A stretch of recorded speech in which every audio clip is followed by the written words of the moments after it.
Fate must choose. Mirana. Dire must choose. First captain. I think it's fair that you highlight that though. Like, it was very shocking with the alliances, right? Because they weren't necessarily performing bad at the time, and they were improving every like event. I was incredibly hyped when I saw that roster. By the way, I'm a big Limb fan. Nika Baby was on fire at the time. Butter converting to be a captain was probably one of the most exciting player-related pieces of news in the entire season, and I'm interested to see how this is going to go, because I definitely feel like the trajectory he was on with Alliance, like that was one of the most rapid improvements and adaptations into a captain role that I've seen last year.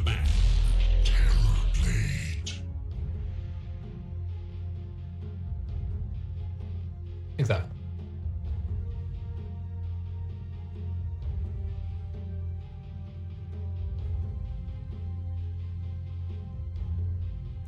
Seconds.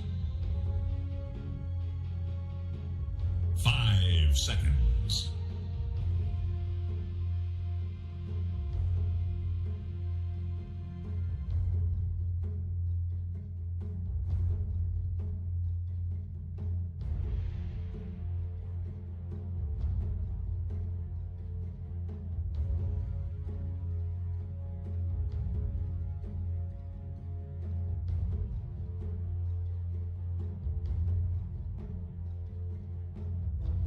Well, don't rule out last place at TI. It's a great way to begin a casting career.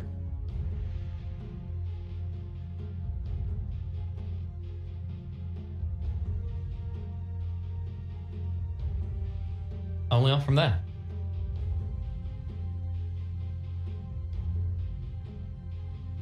You know what it is, right? It's you always got to have like that perspective, right? So like I can always build my confidence around like my durability by saying, I'm not saying I'm as good as Arteezy, but I have won as many TIs as them.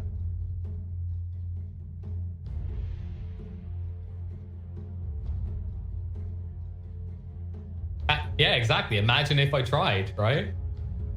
That's true. 10 seconds. Because like most things by default, they start 100% win rate, right? Unless there's a specific if rule. So like this, so here's one for you guys. This is the COD nerdism right here. Call of Duty 4. If you only stabbed people, if you only melee killed them, you could get a minus number on your accuracy for guns.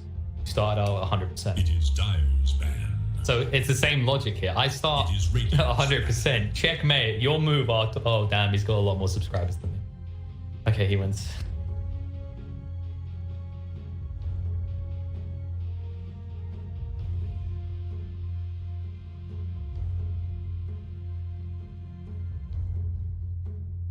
Seconds. It grounds the draft. Like I've seen some teams really kind of hammer in this approach where like your opening phase, you just get your carry, right? Because then you like, this is our win condition. How do we enable this win condition? And I believe they were picking a lot of that was with Naive. I don't know if this is Naive because one or two people in here have different names. I'm assuming this is still Naive, which would make a lot of sense. 5 seconds remain. On the most recent patch, right? Dire's turn to pick.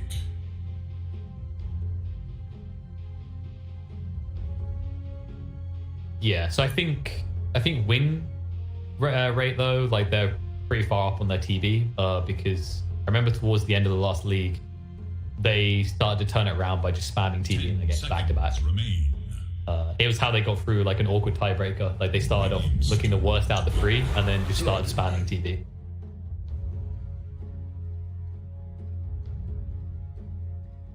Interesting. I mean, like, yes, you are vulnerable to start with, right? But you can easily get to a break-even point where you won't be insta-killed, and that means that then a Tiny with full HP is standing in front of a 10% HP Terrorblade gun. Oh no. I know how this one ends. Dire's turn to pick. Dark Seer.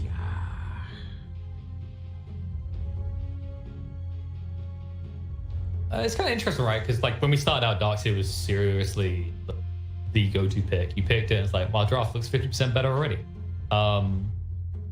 10 seconds. Yeah, I think it's kind of like calmed down a bit since they nerfed Surge. I think that was like the big one. Because anything that can break movement speed is inherently OP. Like there's two things that are always going to like feel OP, right? Movement speed is kind of an obvious one. Anything that can break past the sound barrier is what you're essentially doing is amazing. The other thing is displacement. Displacement is ridiculous, right? That's another reason why Tiny's so good. Like, oh, you almost escaped the gap. I'm gonna just throw you back to where you started, and you can just let go of the keyboard of that. Same reason why like Magnus can be incredible skewer. Let's not talk about Pudge. That's there's many issues around that hero. Displacement is good. Morphling. Exactly. Like, well, displacement from winning is the problem. We have. And in this matchup, historically, I think usually Morph takes it a little bit in previous patches. I just feel like in the current patch, I do like TB a bit more. I think 5 seconds. That is true. You haven't got like a definitive need to go for the Mirana though, because you know what you do have. Metamorphosis. How about we just like, isn't it great when you draft a morph against a hero that's real ultimate isn't on the ultimate button? Like, the best way I can compare is like, imagine if DK's like ultimate wasn't the ultimate button, right? And you're a morph, you're like, oh my god. So I think in that regard, I still think, yeah, so like you do have that flex. It's a pretty good one with Mirana as well because you have stun and stun. I think on the Morphling thing, I think it has started to shift back in Morphling's favor again because of that metamorphosis interaction we talked about. But TB is definitely up on previous patches in terms of winning against this hero. And they have an Oracle as well. Like I wouldn't rule out Khan right now because they have a really powerful save right now, whereas mudgolems don't. Yeah, because like, I mean, the classic is, oh, he's shotgunning someone. I'm gonna just go ahead and give them 100% magic resistance. Pause.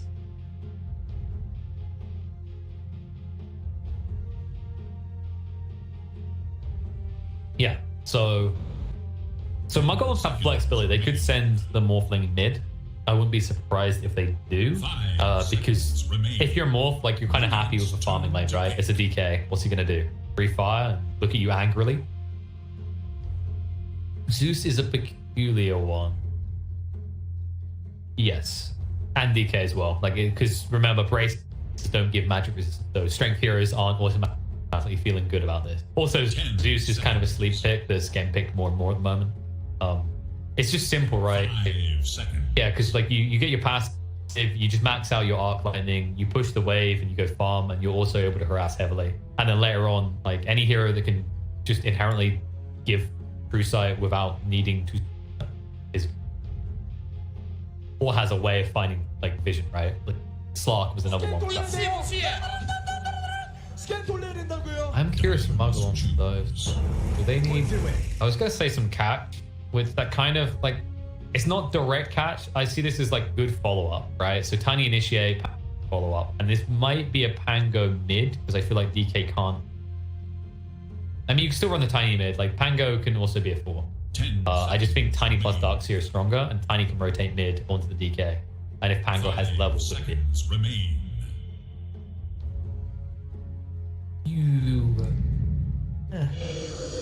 That's better. Because they've got to save. Like, the lean is not a bad idea, but if you compare these two, like, DP is more survivable, right? And you get more value out of False Promising. If you have to False Promise a Lina as J4 in this game, you just kind of look at your ultimate and go, what have I done? Because there's a lot of catch on mudgolems. They've got the Pangolier, they've got this Morphin, they've got this Tiny. Like, Death Prophet will build a Yules, use it defensively, and heal up while using it defensively.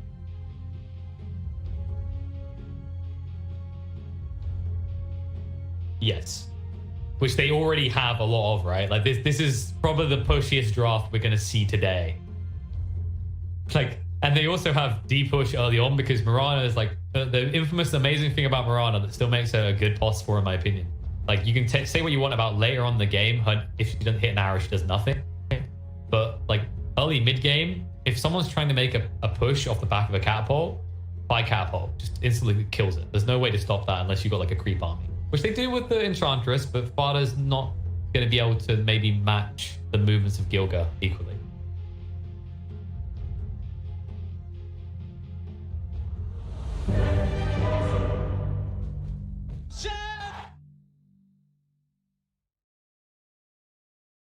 Rock'em Sock'em.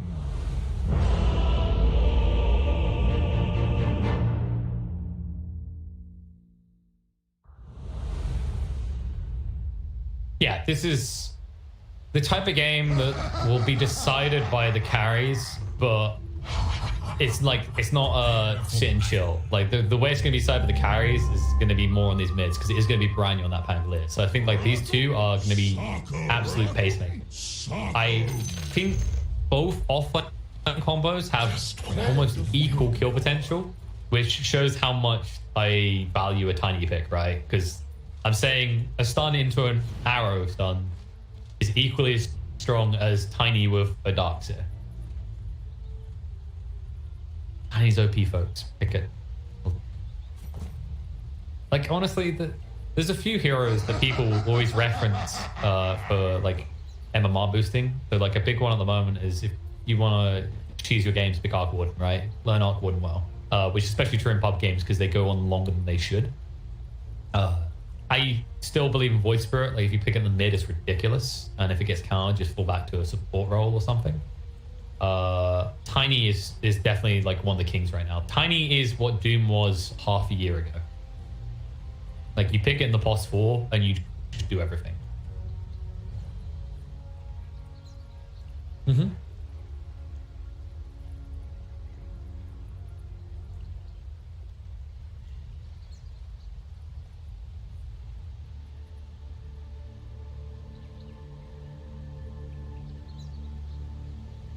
So I think Mudgolem's draft is scary as all hell. Like, now that I've sat and thought about it for a moment. Like, you have initiation, you have full-up initiation, right? You have counter initiation with the Darkseer. More importantly about that Darkseer is, you know, we already mentioned that morph into TB and metamorph, which is like morph into morph. Nice. It's not just that, it's you've got a Darkseer to surge you in. So you don't worry about this disengage that Khan has, because you can chase really easily. So for me, I think you're right that Khan maybe has some pop-off and lane potential, especially like the Dragon Knight plus Mirana. Maybe DP gets a good start. But I think more than that, they have to have a good start. Because I think you get into the mid game and you're like equal or slightly behind Mudgolems, they're gonna like take you across that map and just drag you through the mud.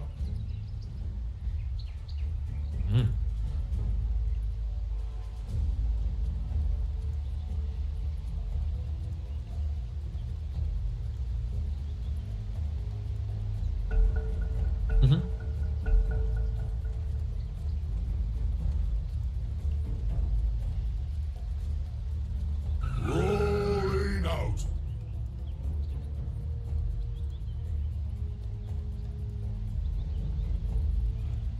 Have you noticed a recurring theme? Like, you just mentioned it, and I mentioned so much. If Tiny gets a good start, dictate game. It's almost always the case. Like, I think Tiny is one of those heroes that we always kind of bounce back and forth on OP or just good. It's hard to think of a time in the last few years where I'd look at Tiny and say it's a bad pick, right? It's always had its place, whether it's mid, whether it's off lane, whether it's 4. You know, we've gone through it all. We've gone through, before this, it was the ridiculous right-click Tiny, right? When they gave him infinite trees again. And it's like, what do? Oh, you just build right-clicks. Like, sure, you might not catch people, but you don't need to, because the buildings don't have any movement speed. They can't run away.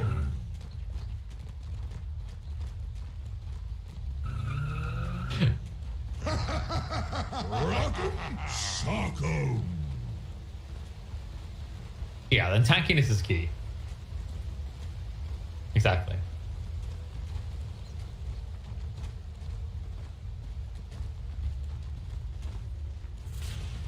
And the tankiness is key, right? Like, I remember I had other people say this, and it's so true. So, like, Liz's classic one was always, you can either be good or build races.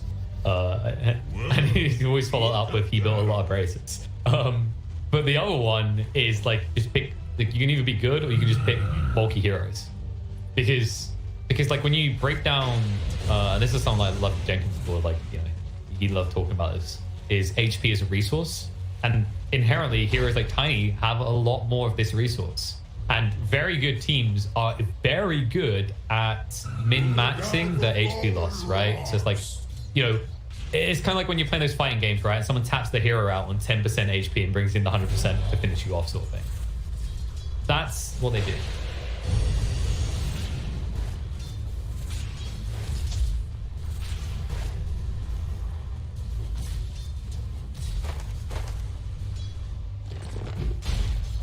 Yeah, and to reference someone from the last series is like the for a different playstyle is like this hero is very flexible in the way it can be played, because Lil, I'll always remember, like he plays this very savior type Tiny, right? His plays are focused not around just initially getting a kill, he'll save a life alongside it, right? And Tiny is such a flexible 4 in the way you can play it, because you can go with these cheesy toss backs. You can also be almost like a Tusk with a blink dagger. I'm going to blink in and save the day, throw a hero out, sort of. Yeah.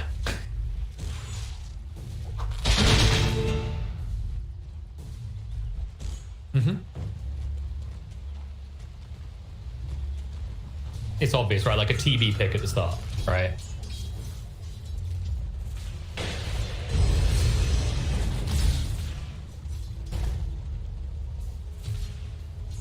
Oh man, I love that about Doe as well. Like, so much about Doe is this fluidity when it comes to what is good or bad. And I always love Johan for like his statement of you know, anything can work, right? And it's something we have unique to this MOBA that I don't think any other MOBA can match. Like, if you think of other MOBAs, people could easily give you like a list of top 10 carries or top 10 supports. You can't do that in Doe because it's player specific, game specific. And like the item builds change so much as well because we have so many active items. Like think Shaker, mid Shaker, right? Like any other game, like hell, there's literally games out there that allow you to report people for just doing that outright because you aren't picking the meta hero. Doesn't work in Doe like that.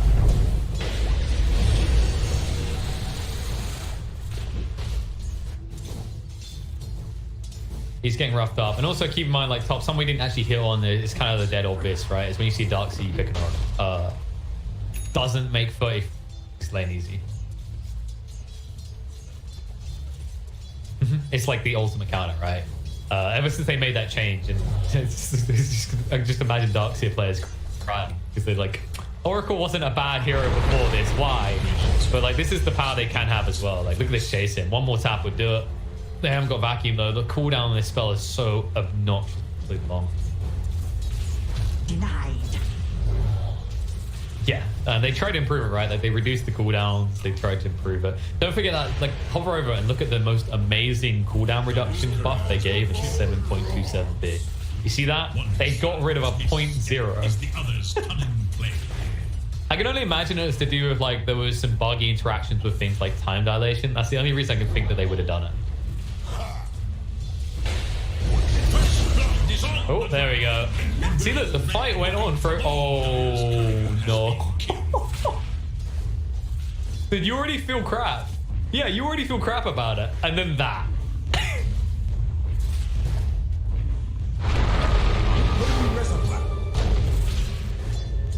He's like, well, I mean, I'll be back soon. I'll just leave it here.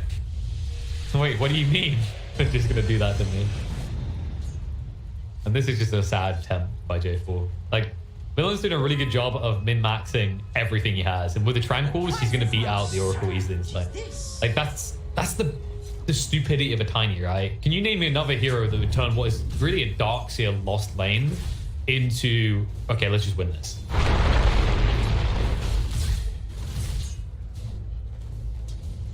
The upper lane.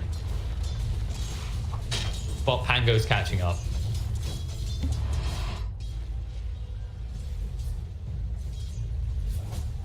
Yeah, and the difference, right, is that the Cheshire Cat is getting everything he wants out of this, but that's just a DK. It's always going to work that way.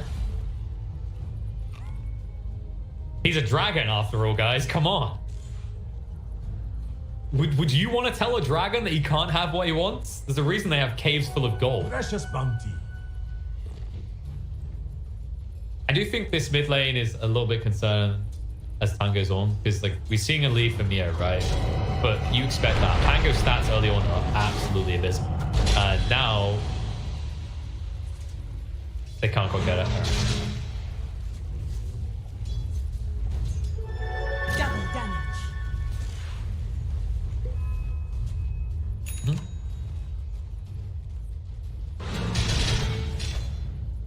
Yeah, but the rotation should be definitive, right? So the rotations you're looking here is Baranya to top with an Iron Shell or Millen to mid lane with an Iron Shell.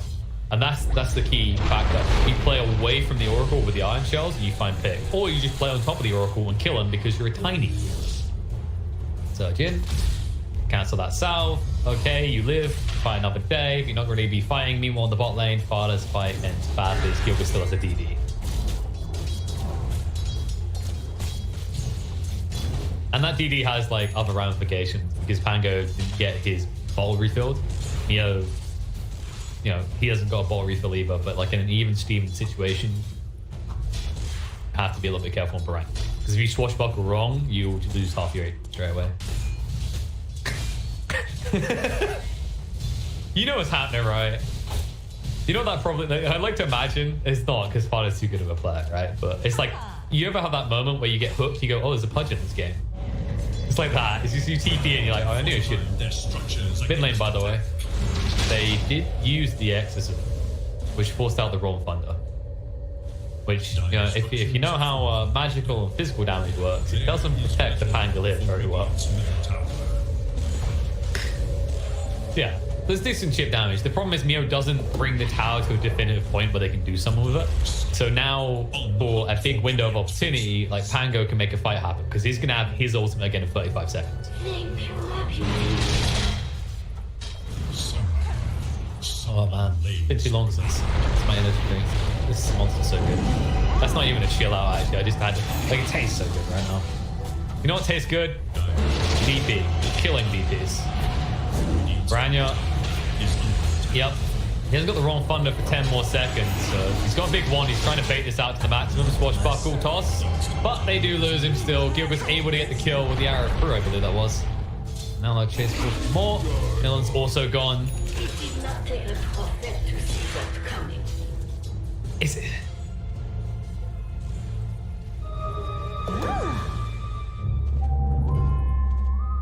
It's true. It's like the classic, if we bring more heroes, right? Like if we bring more heroes, you can kill a person easy. Oh, that hero likes more heroes.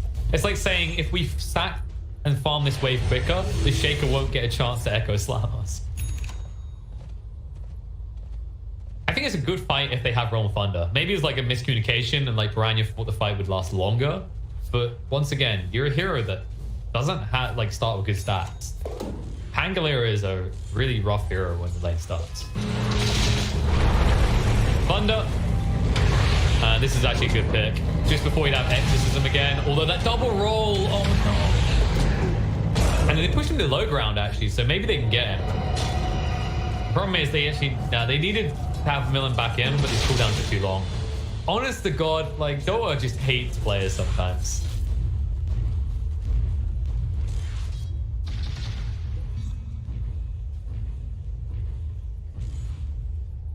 So that's, I reckon if we had this broke down, what you're going to see is that's someone who added in an extra polygon and couldn't be asked to remove. Sort of. So it would be, here, I'll show you. It would be like, so it'd be this, and then like another line there, and another one there, then another one there, and another one there. And then you have like a square to come into the, I don't know if people see that, this is pretty small. But basically you'd have here, I'll now represent it to you guys. It'd be like line there, line there, line, wait, why is mine not working? Mine's still not working. Courier has been killed. Okay, now, oh no, you know what it was? It's because I'm drawing under the, see that now? I'm drawing under it. So yeah, it'll go like this, like this, like this, like this, like this, like this. And it probably does. I think it's to do with Pangolier's Rolling Thunder. It's like, people, I think that's some people do like an in-depth analysis of this. It's very odd because I think his Rolling Thunder is like, it's not just a box around him. It's like Well, I'm just drawing somewhere you can't even see. I'm discovering that you can't draw through flowers now in this game. Like, check this out. You can't draw through flowers. Dyers should look to their top tower. Welcome to Art Attack. Yeah, see, can I just point out the... Dyer's top tower. Yeah, is we... under attack. Oh, I thought you were going to talk about the fact that we love drawing penises. I was like, that is the most... I agree, that's the most Dota thing imaginable. We do love drawing penises.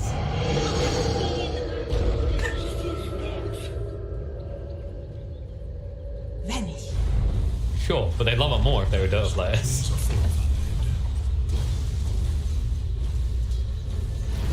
We love our penises. Arrow, Vada gets out. 33's left behind. He knows he's going down.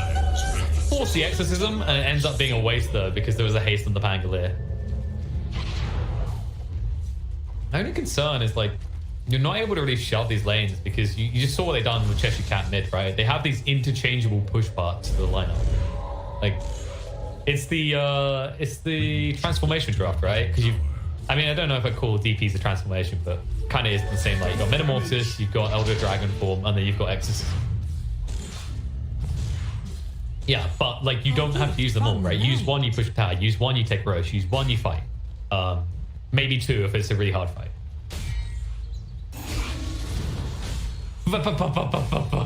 Morphlings, how often do they win the game? Radiant structures are fortified.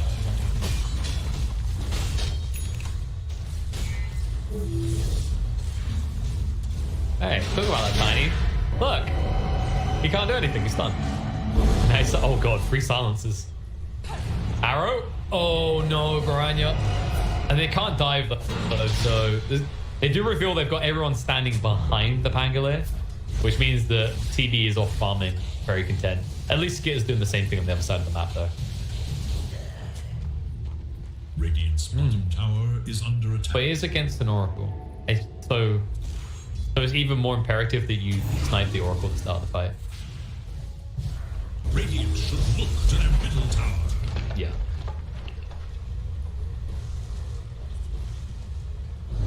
I'm not sure what the exact stats are, by the way, on Darkseer plus Tiny, but it is pretty high. This combo is filthy as all hell. Yeah, it was more ridiculous before they nerfed Surge, but it's still really good. Like, you saw it in the mid lane, right? It's a cheap and blink dagger. That's how I always like to think about it. I'm the type of guy that calls phase boots a poor man's mini blink. It's the mobility adjustment.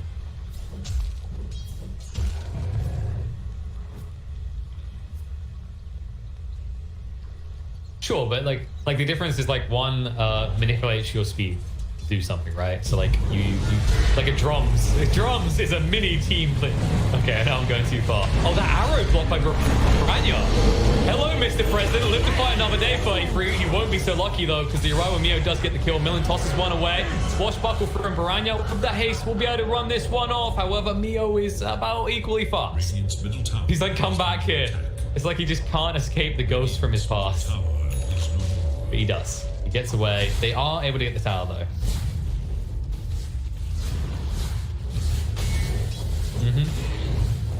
Everything about that draft says push, right? Everything. And I believe you hit this out of the park in the like analysis of the draft, is that Mudgolem doesn't have easy deep push. Like, you haven't got like a hero that sits far back, like a Rubik, for example. Like, imagine a Rubik in this game, even instead of like an Ench who picks up like gets the Crypt Swarm and has Fable. You're like, I am safe. I'm just gonna shove these out and nobody can ever find me.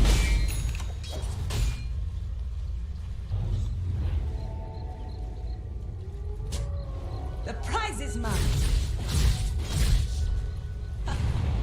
Perfect.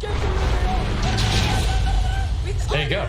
There you go. Alright, so here's where I'll explain the justification of my poor man's like face goose blink. I always use it as a justification for Shaker. Because like that hero really struggles to get in, right? Problem is like Tranks are too good now, so Tranks are actually the fourth Shaker blink. Yes. Yeah, I mean like the active catch out, right? Like phase boots used to be so good. They're still decent, or melee heroes that really want the clicks, but obviously Shaker, unless you're playing at mid, isn't really about it. And also needs treads more than phase boots. Oh, the problems of being a person who's only allowed to build one set of boots unless I want to be judged. I've had those games recently. The worst ones are when you accidentally build tranks, which happens often. It happens often. Because in the plus 4 role, like Windlace is really good value on a lot of heroes, right? But it's also like a ring of regen is nice because I might turn it into headdress. But if I don't immediately turn it into headdress, then I'm inevitably going to forget to lock it, and I'm all of a sudden going to have tranks. But it gets you in good habits, right? It's like, you know, when you keep doing something stupid, and eventually you learn. Dire are scanning for enemies. Yeah, learn from your mistakes. I mean, I could, you know what I could do? I could build those tranks and blame it on like my Terrorblade or something. But I don't. Because also, it would be really stupid and hard to justify. Stun onto the Tiny. The wall is down though. The wrong fund is connected onto them well. But Mio is just going to stand in the middle and heal up. They're trying to snipe out the Oracle now. Going to bring him low with the illusions coming out into the effect from Darkseer, but not enough damage to kill off the Oracle. It's going to salve up. Tiny's going to be brought down. Mio is extremely low though. And I don't think he's able to siphon off enough here. He's able to run away in the meantime. 33 does have the surge, able to move away. They force the buyback out to Tiny. Now Khan, this is looking awkward. They just need to get out. They've overstayed their welcome and they know they're probably going to lose one. Is it going to be Mio though? He's still alive. They're actually just trying to bring down this DP, but failing really badly. In the meantime, Millen's going to be brought down. That's his buyback into the dieback. And Mio, look at that. Full HP again. All this effort is for now. Espada eats the arrow and then eats the dust. Radiant have fought against attack. Our thanks.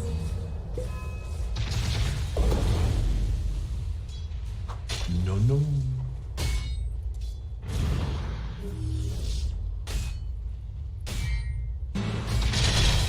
Look at his progress, by the way. That buyback is putting back where he was a few minutes ago in terms of blink progress. And this is so critical. Like you saw Pango, right? Like Pango needs to be controlling the DP, DK, or the TB, right? And then Tiny should be finding and killing the Oracle straight away. Instead, the Oracle stands there, face Edict. Suddenly Tiny's trying to burst down a DP where he does no damage because of face Edict. And then the Oracle still escapes because Pango's the only one who can reach. It's getting worrisome because yes, Skidder has this E-Blade, but like I'm kind of shrugging and going, what for at this rate? You still aren't confident until you got a Manta because of the silence on the DP.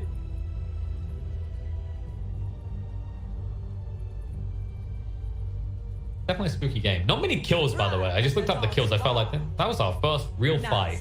2 to 8 almost 20 minutes into the game. 18 minutes in. Not even a kill a minute, guys. Like I know there's going to be people right now, Resident Sleeper in the chat.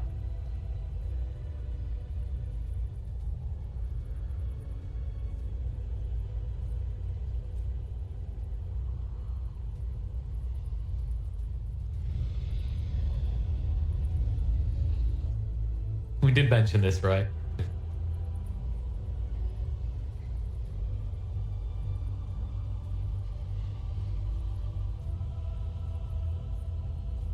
I'm not gonna lie, I'm kind of hoping Mudgolems next game will pick Batrider, because I'm looking forward to the moment I get to just say that, you know, Mudgolems are now dragging people into Mudgolems.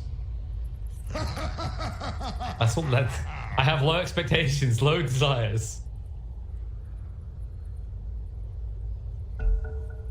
Because the Mudgolems will actually drag someone into the Mudgolem. Continues. Because then I get to say Mudgolems. Okay, better one. What if they pick Ench and Doom and they just full Mudgolem? Chen as well. Yeah. So I want them to step it up. They need a Chen as well. No one's ever going to pick Chen plus Ench in the same team. Not right now. But imagine. I think that may have a few months back. Maybe. Actually, it probably happened a lot back when Ench was a good core pick. Oh my god. It isn't even that long ago that Ench was a good boss free, but it feels like it, right? No, like before they changed Impetus and Untouchable around. Like, good for a while.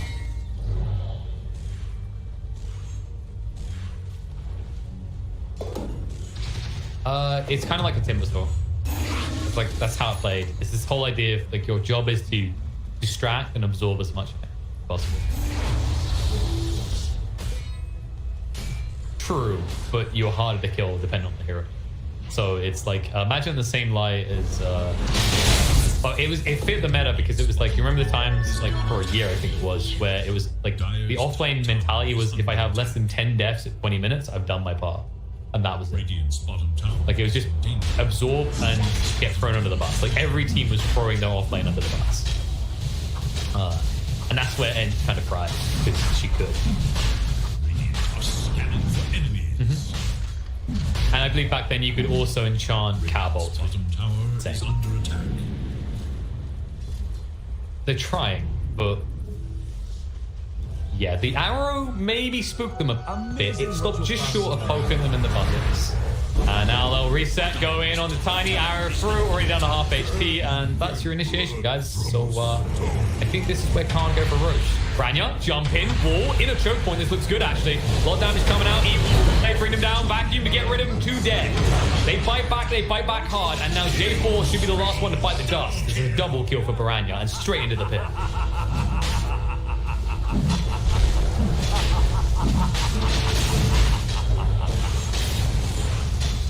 Hey.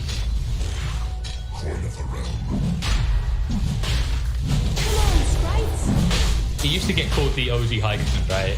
That was back in TIA days. The map's a bit different then, but the whole notion's the same. This will beat the team. This will always beat them. And it's weird that that area, when one thing that we didn't highlight on, because I feel like I talk about it every time it's a Pangolier in the game, is the power of fighting in choke points for the side of mudgolems. It's ridiculous. Like, you just saw it with the wall, the vacuum. If Tiny was alive there as well, imagine an avalanche toss in that choke point.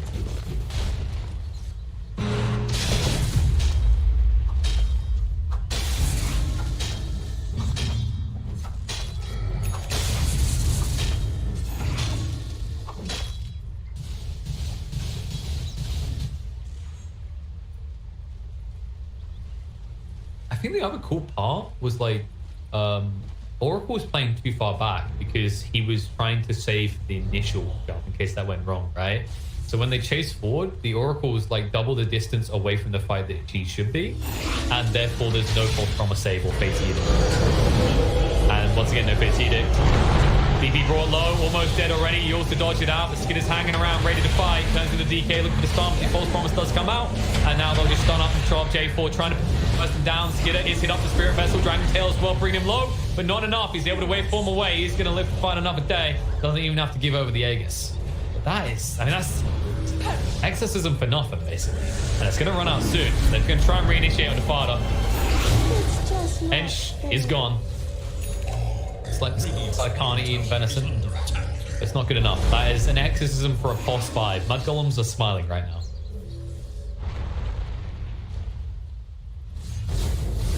And a false promise. I mean, like, false promise, keep in mind that's still level 1, by the way. J4's not level 12 yet. So there's a window here where if you're Mudgolem, you could just try and smoke and make a play. You wish that you had a tiny bit of Blink Dagger right now. You get nothing. In fact, I feel like this is going to be one of the latest Blink timings I've seen in a professional game in quite a while.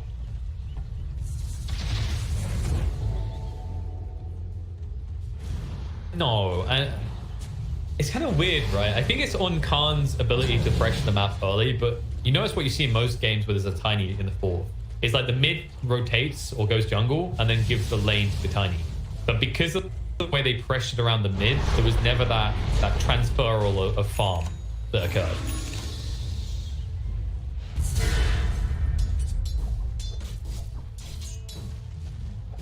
Thinking back to the days where Pangolier used to silence people with buckets. Dark days. Yes, it's... What was it? It could do either and then sometimes both, right? There's like each proc could be either or. That was when mid Pangolier was at its top, like all the time. little bit crazy. Stun. Skidder. Need it more. Arrow through as well, but the roll through from Varane to break up the fight and ensure he's safe. Blink from Milan. He's finally got it online. The Avalanche cost him the vacuum through. They've already got rid of 2. The false promise to try and save Mio, but he's got BKB and stand and fight. Not much choice but to do so. Skidder, while he is silenced up, he's still got that Aegis to play with, so he doesn't care. He turns around Cheshire Cat. They'll bring him down. Mio running away, but the BKB is running out, and Miller's moving forward with that haste. He'll see him. He can blink Avatos to him, drop this, and it looks like the DP is going to go down as well, as everyone but the TB is gone on the side of Khan, and they will lose their tier 1 tower. Dire's middle tower has fallen. Mm-hmm.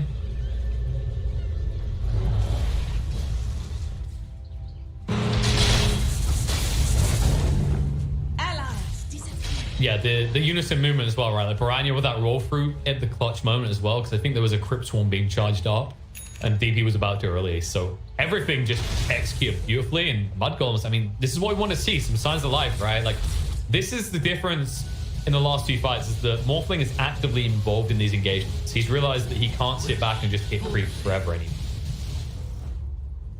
Whereas you look at Naive is actually still doing it a lot of the time.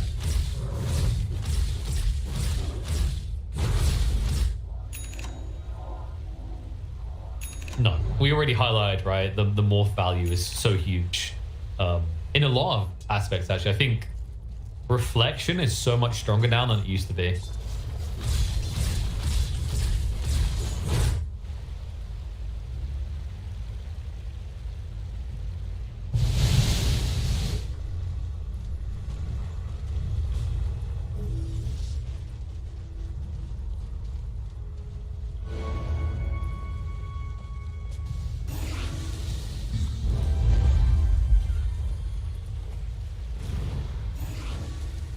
You lose your composure. Yeah. Like, you had your stride and then you tripped over, right? Like, imagine you're building momentum as you run, you're running faster, and then you trip over. You're gonna have to start from a slow pace again.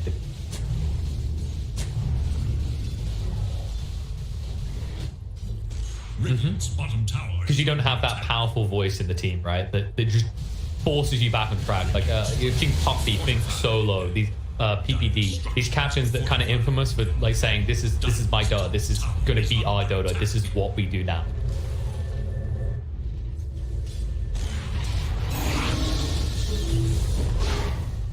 Oh, that costs him Mio's deep exorcism. He needs to try and escape. Stance comes out into Piranha in the meantime. They're just right-clicking him down. Millen might die, but is Mio in the meantime. False Promise does come out. They've already got rid of the Oracle for it, though, and the wall. There is so many illusions in this right now. Gilga trying to move away. He's not the smasher we know him for. The buyback comes out from the Tiny in the meantime, and Naive with his BKB just trying to escape will be able to do so. Cheshire Cat does hang around.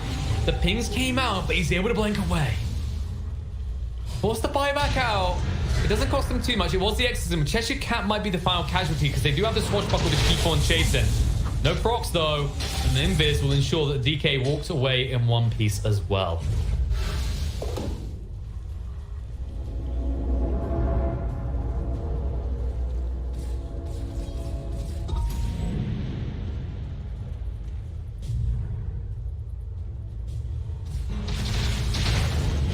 Yeah, it's a very confident.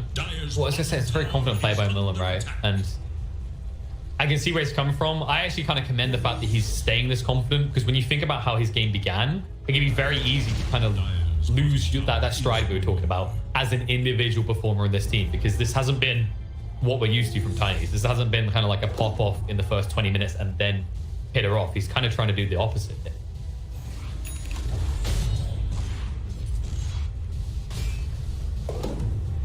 See if he can.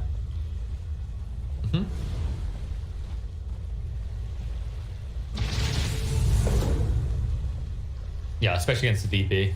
The reduced healing coming out from Spirit Siphon. Like, every fight, Mio is being saved by the amount of damage, like the amount of health rather he's taking away from his opponents. With Skadi, they just remove that factor. Millen takes it.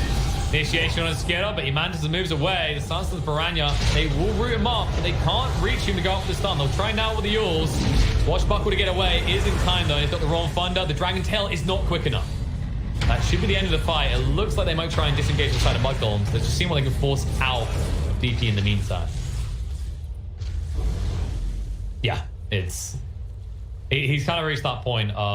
He's going to be KB next. Sometimes we see people go for like Basher or Diffusal to get that value, but I think that it's just important he gets his ult off in this game. Under attack.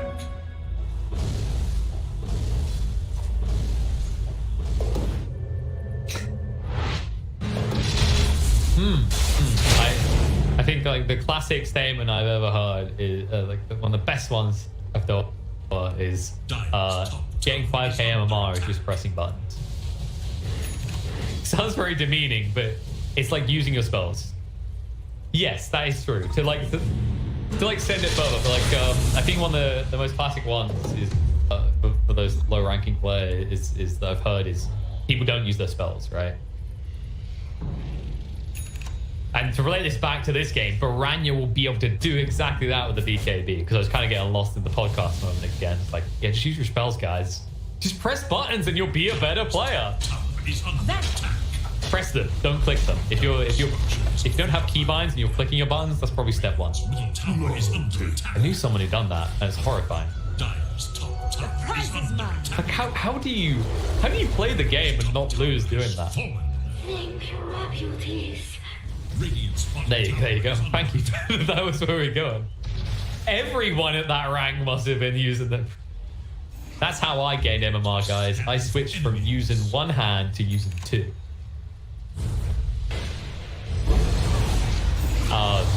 The MMO mice, yes. I'm a sweat lord FPS, so I have one of those FPS mice. under attack. Minimalistic.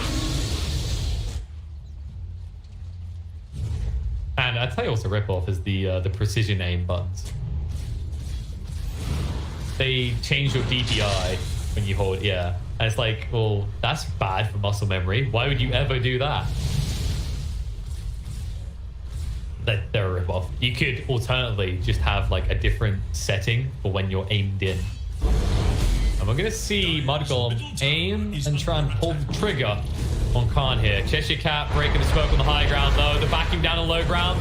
Dragon Tail comes out. He wants the PKB. Dark's here. Tossed away from the arrow to save the day. But he still gets caught. 33 in a bit of trouble. Ron funded through to control the fight. The exorcism has been committed. They're straight away on to 33. Surge will not get him out of the way. The BKBs are almost all used on the side of Khan. They know they have to take Roshi, and that's exactly what they'll do. Damn, I hope so. Middle tower is under I mean, so much damage even without the DD, but yes, the DD with the crits as well. No way of stopping that. Bardock does get stunned. Have you heard of Meta TV? I hear it's a strong hero. He's very good at clicking. Okay, that's all I got for you. He's so confident he leaves the illusion to do it for him. He's still looking for people to kill. Fine, he'll come and he'll fix it. For the last moments of the Metamorphs. Problem is, it's a tier 1 tower, so that is going to reset on the tier 2. And the other big problem is, if you do try and push this, you're now going to be doing it without your Metamorphosis, without your Exorcism, and without your Elder Dragon. And maybe without your Oracle, because Baranya is considering this one. He's like, I see potential here. Someone is going to die. Oh no! He gets stuck twice on the Dragon Tail straight away. Palani flops the arrow to save the day. Baranya Rudolph can't move away quick enough. He's going to lose to Tiny. They're going to be forced to fight here, which means that Baranya is going to go down as well. And they're not done. They're going to find the Enchantress as well. Arrow isn't going to be on the mark, but they don't need it anyway. Fada knows that he is turned from deer into... Oh. Radiant's top tower is under attack. Did he not watch himself while playing himself earlier? Because that's where we got the presentation footage from.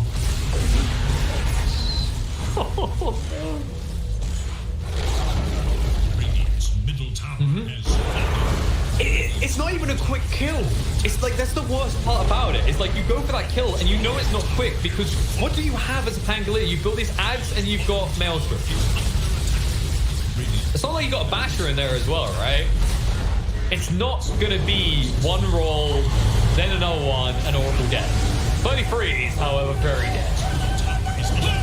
Oh, no, don't deceive yourself here. This man will not be saved. And so is Exorcism. I wouldn't be surprised if they try and end this. There it is. They identify it correctly. They move in and Khan. I mentioned at the last game, the TBs win a lot of games. And it's looking like this one might at this rate. They hesitate though. They go, this isn't quick enough. The Morphling could burst one of us if we're not careful. I only have a Daedalus, a Skadi, a BKB, a Manta, a Dragonlance, and an Aegis on this TB. Yeah, look at one of the tier 4s. Brandy's already used the wrong thunder, and look at yourself. You're just going in and praying that you disarm it, because if you don't, the TV's going to kill you. Cheshire Cat jumps in with the Dragon Tailor on top of the arrow ball, does get the kill. And I believe this is where you start contemplating the next game, because there is no stopping Naive right now. He'll back off for the moment. Mirana is dead, but so is Milan. You should go for a holiday in Milan right now, because this is a painful experience you need to refresh from. So they'll go away, but you're 20k down now, and we are very much in Terrorblade territory, and everyone here on the Radiant side is staying illegally.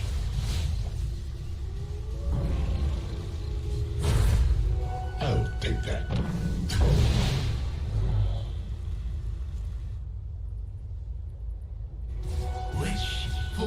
And if they see that DD, they'll just go straight for the jugular, because Naive will have the metamorphosis in just a minute. He has queued up the Ags. Pretty goddamn effective in this game. Well, yeah, but like if you instantly catch, like look at all the heroes on Mudgolem, right? If they get caught in a fear, they die very quick. They're very reliant on each other saving one another, right? Like the surge to get one out, the heals from the Dark Sea, the tiny to buy time with the Avalanche Blast. It's just a giant AoE stun.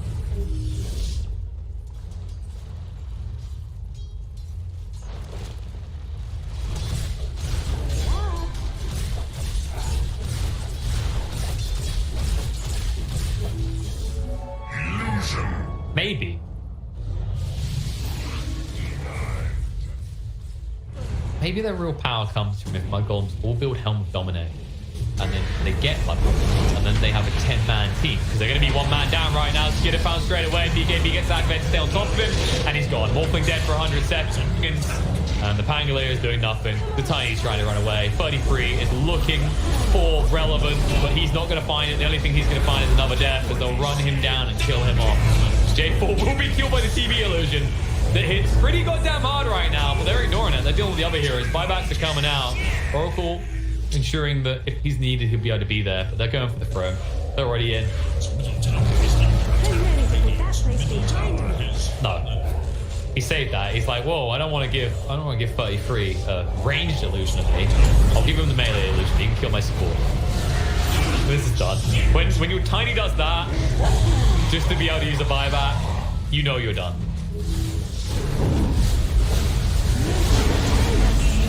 Unless... No. GG. But like, we could hit the throne, or we could force them to type those 2 letters.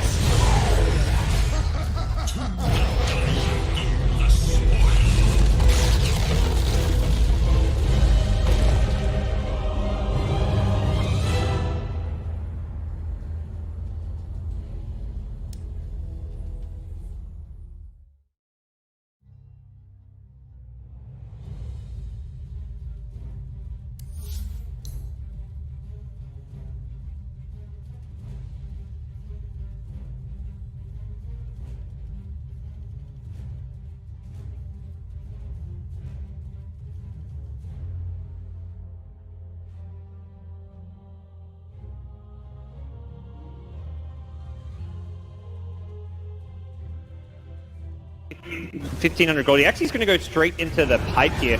Look, opting to tank up even more. Rolling boulder from Another- Zep misses again, but there's the invest bomb, and this time Ohio's in trouble. Roar will come out, they have the magnetize, they get off the silence as well, and Ohio will get right click down. The exorcism will go from Mushi, doing a decent amount of damage to that aggressive. The Borslow comes through, he has no infest, he has the armlet toggle, needs to be careful, the spirit cypher coming out, the glimpse back onto aggressive, gets him back in there. They get the grave off in time though, the open wounds will come through, they have the kinetic shield. There's the black hole, from the long ground, on to 3, Zep as well as Enemy are gonna get chewed down. 3 dead. Mushi gets a double kill. DJ, are you kidding me, from the low ground? DJ, God, the crowd, he just goes insane as he hits the black hole of his life. And Likely could just give this one up. The vision advantage with the Hawk does help. But nope, they're ready. They've actually got a smoke. They can bypass the Hawk with this, but there's no way they take this in time. Fnatic need to get out. Mushi is going to be stunned by the boulder smash. They're going to come through. Showit looking for a Ravage. Can't find it. Mushi pops the BKB early. Aggressive blinks in. Pops the Rage as well. Still has his BKB ready to go. They really want to contest this and take it down as quickly as possible. They get the refresher for Ohio. It's coming out. Double Roar is ready. Can they find a kill off of this? Maybe he's walking up with the Silver Edge. Ohio's going to get caught first. Ravage catches onto 2. Black Hole counter initiation. Static Storm on top. Aggressive is low. They get up to Static Storm. Showit pops the refresher. It's not enough. Maybe he's getting chewed through by mid 1. They get up the Roar. They'll lose 2. They'll lose 3. They buy back on the Tide. He's got another Ravage. They have no buyback on Maybe. What an initiation from DJ. Secures another kill, and Tongfu is going to continue to push. They're not done. Mech still hasn't even been used. There's a hook. Howl brought all the way back to the base. Cleaned up by the fountain. And waddles his way back to the front lines. Well, like I said, it does waste time, but they kind of need it. I mean, they need to be able to just eliminate somebody from the fight, very similar to what Mu can do for Tongfu. So if he had been a little bit farther up, he would have been able to throw the hook, but the thing is there was a range creep in the way. And there it is, yep. Banana going for a ride on the Dindy Express. Welcome to the well. He just goes to Tongfu. And now charging back out. Dindy going to be spotted, and he gets, no, he doomed to Chen. That's a much better choice. Oh, he got him. He got him. Not going to follow it all the way because we got a battle to watch with Puppy. Trying to get away from it. Going to be telekinesis back. And they will be able to get him as well. There you so a 1-for-1 trade. And wow, Hal is still alive down there. Engagement breakout as Kuro. Oh, there we go. The hook. Got him. Zhan Xing taking the long ride to Shanghai. Welcome home. Na'Vi is down. Can you say mega creeps? Na'Vi, he got him. One more. This is what you call one for the road. Man, I can't. The game for IG. Who leads the way? I believe it should be Zoe. They're gonna cut for the shorter path. They storm up the river. Patience from Zoe. Waiting in the wings. Navi's about to be caught. Oh, there's the sleep. The surge. He catches everyone. Oh, this could be a total disaster. Vacuum in. Ravage on everyone. The black hole as well. Light of heaven turns it around. Ravage as well. Stolen by Denny. Are you kidding me? They turn it around. 4 heroes dead. 4 heroes dead. Chuan trying to survive. Chuan's gonna go down. Puppy talked about the Naga counter. It's Light of Heaven with his BKB. They turn it around. I don't even know how they're gonna do it. Standing ovation from the crowd. The last tower will be going down. Start the fight with that global and just try to blow up and get on top of that Zeus right away. Get into that backline. I mean, the Rubik and the Zeus are really starting to be quite an issue for them. Chalice, he's in with the opener, straight in with the lasso. The tower will fall, but they'll drag back the Ember Spirit into the torrent, cut him down with the Tidebringer. He's dead, but on the side, they find Arme. Arme's dead for 60, still alive at the moment. And all the use, the dodge, Anna up into the end, dodging the Echo Slam. Somnus, he's trapped here in the Sprout. OG, they'll slowly punch down the Kunkka. The Starler Vision Jerax sets up onto FY. OG. So this PL will continue just to BT split push this game out, get more and more money. And that, for me, is still the biggest problem for Evil Geniuses. Where do you go with this? Fear needs to have that damage-dealing item. But in order to do so, he's got to drop either his TP scroll or sell the Ring of Aquila. And Samel, blink, Dragon Tail stun. Garda's going to be here with the hookshot as well. Laguna bites Samel. The Colts burn bought them a little bit of extra time. And with Samel down and no buyback, Roshan is a very, very juicy target here for CDEC. Yeah, EG are going to know they're going for it, though. First of all, it would be pretty obvious from the lane situation, but they also have a good ward around the river area to see that CDEC are moving in there now. I don't think EG are interested in contesting this 4-on-5, but maybe they can delay it long enough for it to be a 5-on-5 if they Ice Blast and Fissure properly. There is no hook shot. They're all together. PPD, here comes the Ice Blast, ready for the dog! In from Universe! It's a disaster! CDEC! They're going to get wiped from the face of the earth, apart from aggressive. He'll jump out, but the Lobo combo!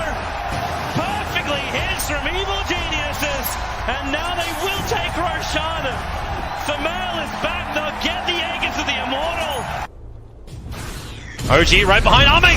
Gets the jump, finds the Pugner. Vision will not find a stun. Pugner with no buyback. OG, they were really playing with fire. The Hex down the Terrorblade. Spectral Haunt looking for the frontline attack, but that's why Somnus goes into the back line. Shaker. The BKB, they're into the back line. Shaker, he's bouncing around. Hawk shot, she stuns on the way through. ES is gone. No buybacks available. Have LGD done it? They're holding Anna. Hold him in place. Chalice will find the damage. F5 will die for it. No, really? Anna is actually running away, but it won't stop Arme from blinking up, looking for the tier 3 tower.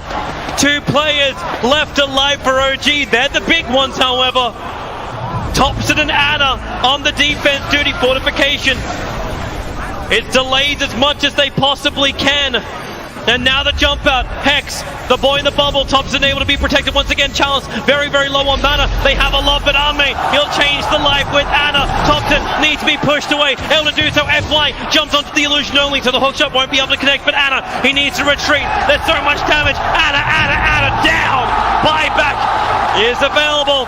They still have not taken the mid racks. OG are just trying to delay LGD for the moment. 5 heroes around. The bubble is there protecting the melee racks. Anna, Sunder once again. The Sunder switches to life. Arme's back up to full health, but the damage from Thompson, it's good enough to kill off the bait. Buyback is there. Somnus leads forward. They just keep bunching them around, but they're still battling from inside the bubble. Pugner will come to the world living LGD. They're going for the GG push. They're going up the tier 4 towers. OG, they have to hold the line. They have the numbers. Seb in from the side with a Dagon. Arme, but no! Sunder is back up. It is there. Chalice will fall. They lose the Enchantress. FY pushing around Anna. He's so low. Can they get the die back on him? You bet your Nelly they can. Arme still very, very low. The blast will kill him off. But buyback. LGD want this now. LGD, or can they? Backing up? No, they're not. Terrorblade. BT's forward. The ball is up. Thompson needs to defend. X-Nova very visible. You've got a very, very low life Marana. But OG, they can't find the target. X-Nova, he's got the grip. He's got the control. He's got the kill. Thompson is down, but ES is up. Where the Echo slam. Oh, there he is. Forward. There's your slam. There's the dunk. There's the play. Jirax, the savior of OG. 1500 gold. He actually is going to go straight into the pipe here. Look, opting to tank up even more. Rolling boulder from Sep misses again, but there's the invest bomb, and this time Ohio's in trouble. Roar will come out. They have the magnetize. They get off the silence as well, and Ohio will get right-click down. The exorcism will go from Mushi, doing a decent amount of damage to that aggressive. The Borslow comes through. He has no infest. He has the armlet toggle. Needs to be careful. The Spirit Siphon coming out. The glimpse back onto aggressive. Gets him back in there. They get the grave off in time, though. The open wounds will come through. They have the kinetic shield. There's the black hole. From the long ground. On to 3. Step as well as them one are going to get chewed down. 3 dead. Mushi gets a double kill. DJ, are you kidding me? From the low ground. DJ, God, the crowd, he just goes insane as he hits the black hole of his life. And Likely could just give this one up. The vision advantage with the Hawk does help. But nope, they're ready. They've actually got a smoke. They can bypass the Hawk with this, but there's no way they take this in time. Fnatic need to get out. Mushi is going to be stunned by the boulder smash. They're going to come through. Showit looking for Ravage. Can't find it. Mushi pops the BKB early. Aggressive blinks in. Pops the rage as well. Still has his BKB ready to go. They really want to contest this and take it down as quickly as possible. They get the refresher for Ohio. It's coming out. Double Roar is ready. Can they find a kill off of this? Maybe he's walking up with the Silver Edge. Ohio's going to get caught first. Ravage catches onto 2. Black Hole counter initiation. Static Storm on top. Aggressive is low. They get off the Static Storm. Showit pops the refresher. It's not enough. Maybe he's getting chewed through by mid 1. They get off the Roar. They'll lose 2. They'll lose 3. They buy back on the Tide. He's got another Ravage. They have no buyback on Maybe. What an initiation from DJ.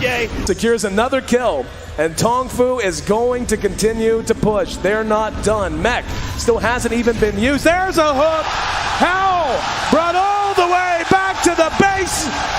Cleaned up by the fountain, and waddles his way back to the front lines. Well, like I said, it does waste time, but they kind of need it. I mean, they need to be able to just eliminate somebody from the fight, very similar to what Mu can do for Tongfu. So if he had been a little bit farther up, he would have been able to throw the hook, but the thing is there was a range creep in the way. There it is, yep. Banana going for a ride on the Dindy Express. Welcome to the well. Aegis goes to Tongfu. And now charging back out. Dindy going to be spotted, and he doomed to Chen. That's a much better choice. Oh, he got him. He got him. Not going to follow it all the way because we got a battle to watch with Puppy. Trying to get away from it. Going to be telekinesis back. And they will be able to get him as well. There you so a 1-for-1 trade. And wow, Hal is still alive down there. Engagement breakout as Kuro. Oh, there we go. The hook. Got him. Zhan Xing taking the long ride to Shanghai. Welcome home. Navi's down. Can you say mega creeps? Navi, he got him. One more. This is what you call one for the road. Remix. You got things like Remember Me in there. You've got Mirror's Edge. There's the Street Fighter one. There's Tekken one. Rainbow Road. All the classic. 10 seconds remain. Yeah. 5 seconds. Run more ads. And we'll get our asses. Dire's turn to ban.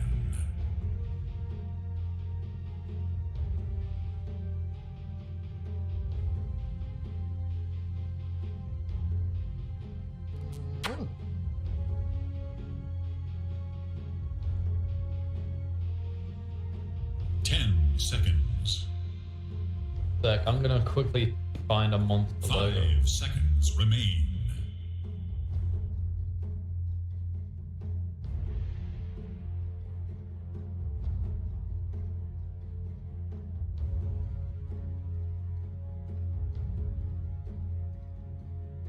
Radiant's turn to ban.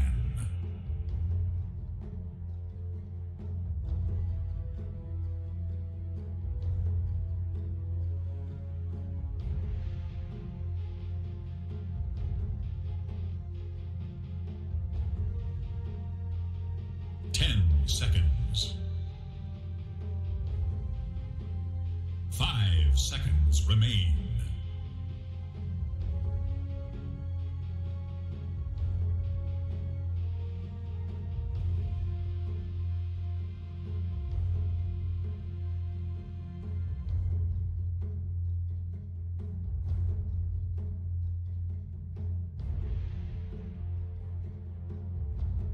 It is Dire's ban. Alright, you ready? 5, 4. Uh-oh, we got another leak for you. It's us! We're back. We've returned. And I swear that monster can go bigger on Dan's camera. 10 seconds remain. Radiant's turn to pick. Dude, I would totally buy... Like, if you could get kind of body size... I don't know how I'd drink it. I need like a levy system, right? Just to get it up. Not that I used to have issues getting. Oh, hell yeah, let's go, dude. It's like a... Oh, you know what? You get one that'd be very elegant. It would be like you kind of crack the top open like you would a normal monster. But it's just like it's a kind of conversion. It flips over to be kind of like a pour-out tube type thing. I don't know how cheap that's gonna... How expensive that's gonna be. I can't imagine making them en masse would be easy. You know what? Just give me a giant can. I don't really hit the gym too often these days, so I'll just be there like yanking on it, trying to open up this like that thick giant steel can and fill. It's like, is it worth it?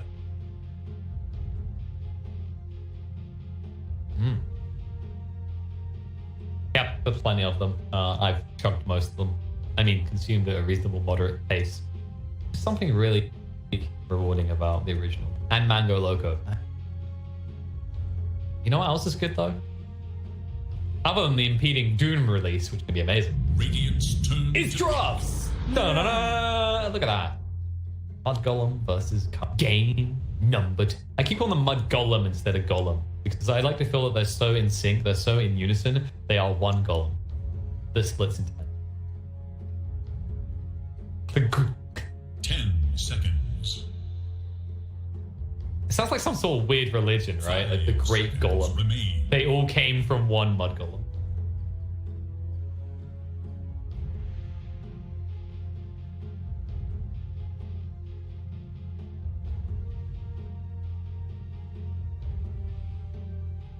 There we go. I mean, it's like, so really Alliance is the original mudgolem.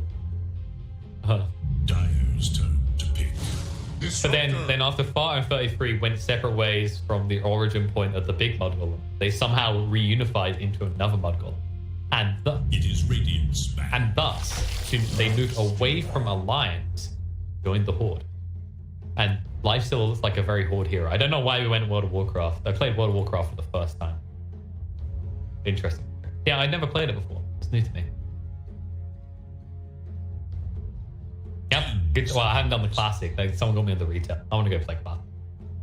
But instead, I'm here with you guys, educating you on Dota with my. You can't see it right now because we're in the draft. Push my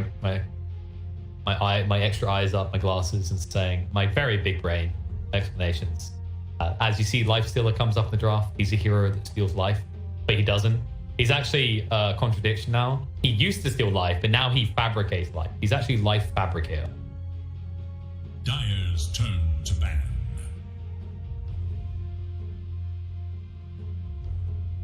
It is Radiant's ban. They changed it compared to the old Avalanche now, right? So you don't get that window. It's not mini stun. Because they used to, like, that's been one of the big things I think that made Tiny even better is like you can't do things while Avalanche now. It's stun. It's one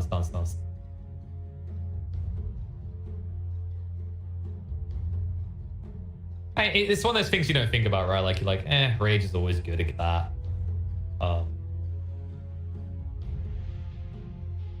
You know, here's a thought actually. I'm stuck on this Lifestealer thing, okay?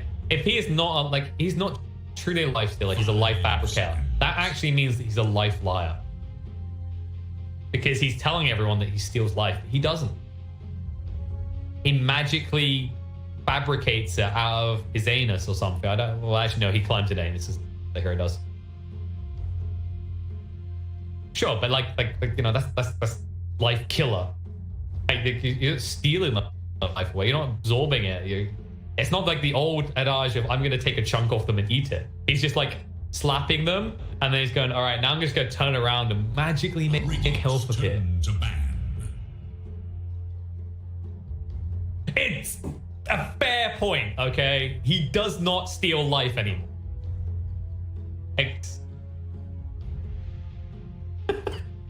Petition to change Lifestealer's name to Life Fabricator, please. Oh yeah, I'm not gonna lie, Pigeon, that's a dumb one, and that's a no. Nah, I've never thought about gaming on impression. I just get stuck doing Ogre Magi ones at a time. I'll move on to that. 10 seconds. The TV's gone, the Ember Spirit's gone. Sand King is a bit of an interest. I don't really see much SK right. I don't mind him as a hero as well. Like in the current context, Bale, you know, when we saw Bloodseeker, I think a big part that makes Bloodseeker look so good right now is how powerful Vale is on heroes that can justify it, and Sand King is among them. Among us, there's the title. Good game for ruining friendships. Ranks right up there with Dota. Radiant must choose. Void incarnate. I mean, that's like does that not come in? That's like saying I trust them because I distrust them.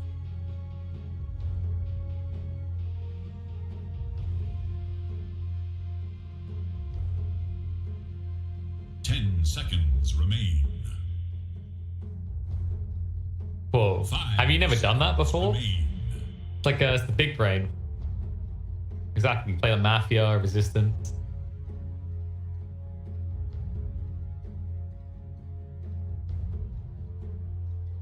Yeah, but then they get really sweaty. Like, I used to play a lot of Trouble in Terrorist Town. You get to the point where there's always that friend that does things like spell innocent backwards because you have innocent on your screen. And if you hesitate, they'll shoot you. Like, there's those people that try too hard, okay? Ruins it for everyone. All right, which team is trying harder here? I mean, so far, mudgolems. Whenever I see a voice spirit, you're trying to win. This hero is... It's kind of like the new cookie cutter pick in a lot of ways. You can just stick it into any lineup. Yes, like I'm not saying it as like a fullback, right? Like There's rarely, so there's only, I'd say there's only like a handful of heroes that a Void Spirit is not okay lane against. Chief among them would be Anti-Mage, which has already been banned out. I think that's a big part of why they banned it as well. Like, Void Spirit hates heroes that have an alternative way of doing damage, right? Because you're all about like harassment absorption through your Resonant Pulse, so that they right clicks do Dilly Square. An Anti-Mage, for example, is going to take giant chunks of your health alongside your mana, and thus your hero cannot function. I think I always reference the secret game. I can't remember which team it was, but they got Matuma Mani's Anti-Mage and just stuck it mid against the Void Spirit, and it was the saddest Void Spirit game I've ever witnessed. How did it get this? I mean, everyone's like right clickers, right? Ban carries, There's an end still in the game.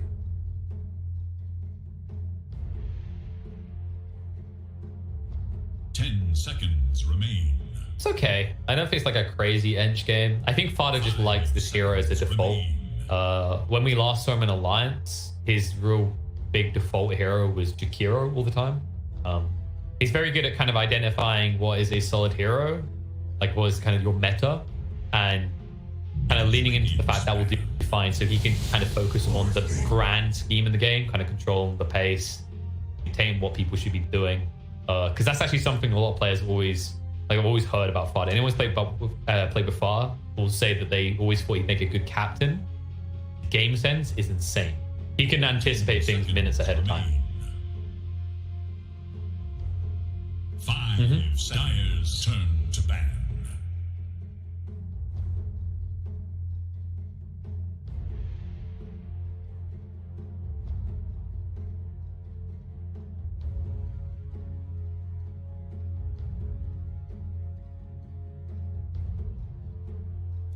Seconds. 5 seconds. No. And the interesting thing is he doesn't really take these greedy fives that like, I'ma just be a core anyway, baby. I don't care what you want. Like, you think of Jakiro, it's good at shoving out lanes, but it's a hero that if it gets gold, great. If not, you can still do what it says on the tin. And I kind of like that. Like, it's, as you said, it's not easy to go from a 2 to a 5 overnight. It's even harder to change your entire mentality of like how you want to play the game. It's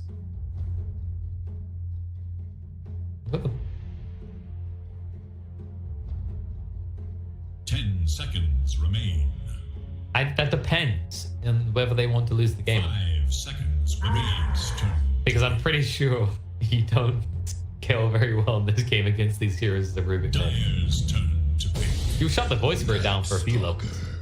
Alright, so looks like I mean this could still be a Night Stalker mid. I doubt it, but I've seen a few teams. Yeah. I've seen a few teams try the mid, but most likely. 10 seconds.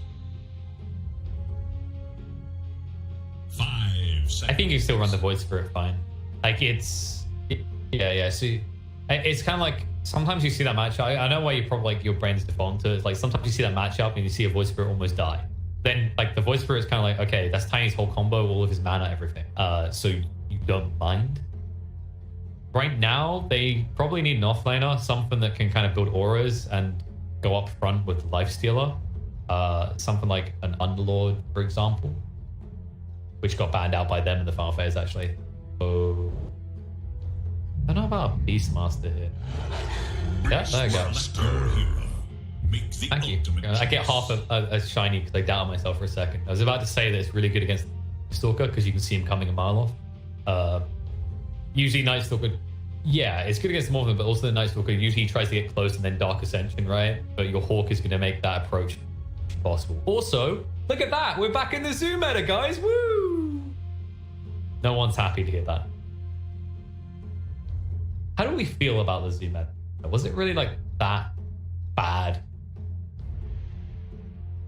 Sure, like if you had to compare it to like Troll Sniper meta, right?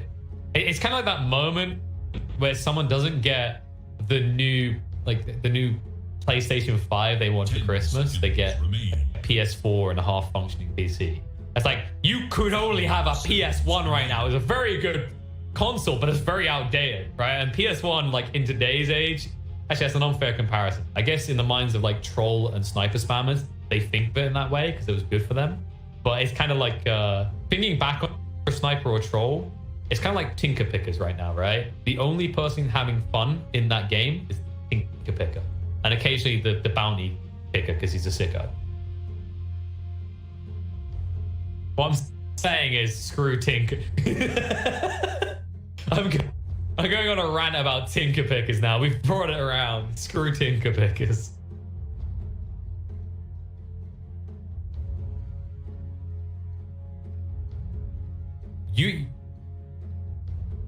Wow.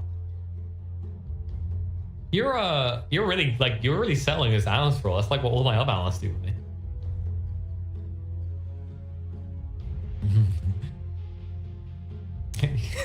It's like he's covered the troll and the sniper. Now he's talking about Tinker. Also, I can talk about Warden. Screw that hero too.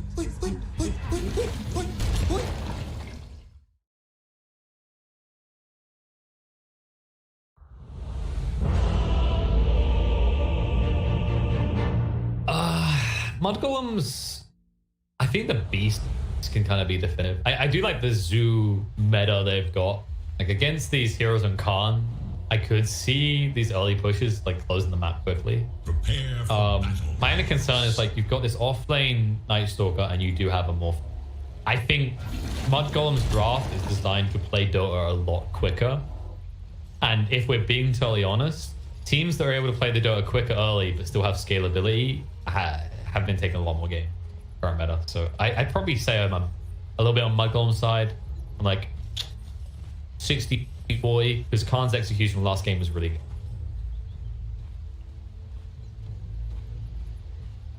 I didn't want to go there, but yes, it's like I didn't want to follow up by demeaning them. You know, I call it an insultment where you compliment someone and then instantly insult them. It's like, you done a great job, but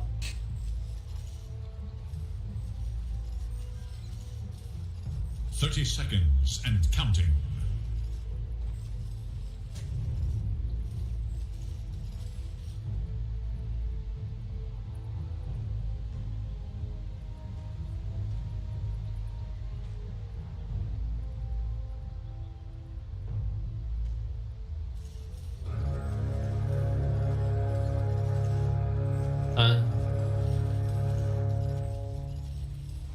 Yeah, and Lifestealer is played quite differently draft approach than CIS Lifestealer. Every time I see CIS Lifestealer, it's usually with like this really bulky mid, and you kind of play this double run at you lineup. Like I'll always remember in recent memory, it's like Fly to Moon taking, I don't know, like a DP and a Lifestealer and both of them building a heart. They just, that whole HP is resource thing again to the extreme. Whereas when EU teams are playing, like when Secret ran it recently, it's usually these more fragile heroes. Lifestealer kind of tries to lean into that and can save the day with these invests. Not as a bomb, but as a, oh crap, you're almost dead, buddy. Here's an extra giant chunk of HP out of nowhere. Once again, Life Fabricator.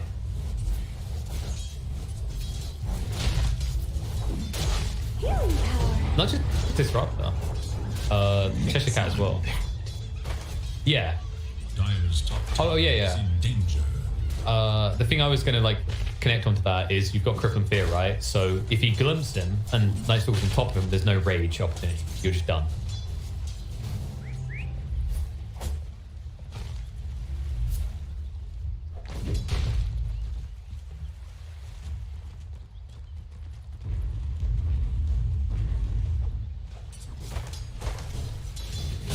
That is ours. Also, another thought in this game is there's a lot of kind of pressure on Piranha's performance because I've seen plenty of like games where you can get an axe against the wall and you can instantly get on top of him and just cast Resonant Pulse. Sometimes they can't react. Like double Resonant Pulse burst can kill Morphling a lot. But also, Spirit Vessel is very good against all of these cores. And if you don't build a Spirit Vessel on the Void Spirit, who's building the Spirit Vessel? I feel like there's a lot of items that are good for Piranha, but it's, you know when you have one of those games where it's like all these items are good, but I feel like I need all these items.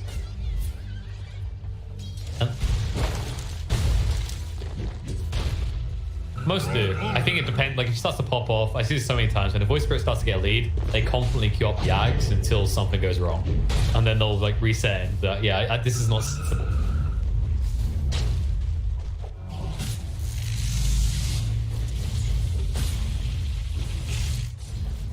It's going to work that way. Like, you can already see Branya's getting pressured a little, but like, that's going to be the avalanche effect plus a few clubbings coming in. That's always going to happen.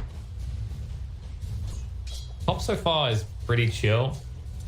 I'd say Cheshire Cat's doing pretty decently here. Like, he's out CSing the Lifestealer, which is not something a Night Stalker gets to say often about his comparison.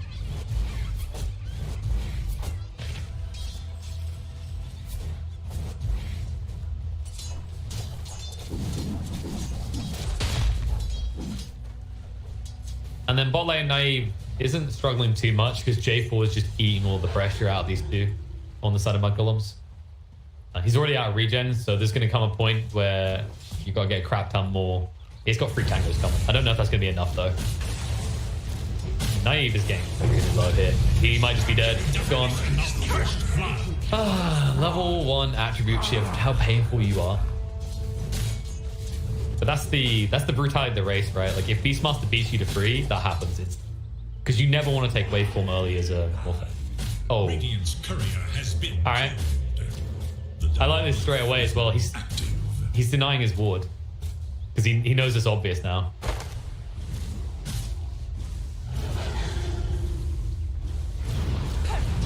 Like, arrow as well, and J4's dead. Like, this is kind of my concern, is that mudgolems could just be more aggressive on this lane, and it is starting to come to fruition very clearly. Yeah, it's the race to 3.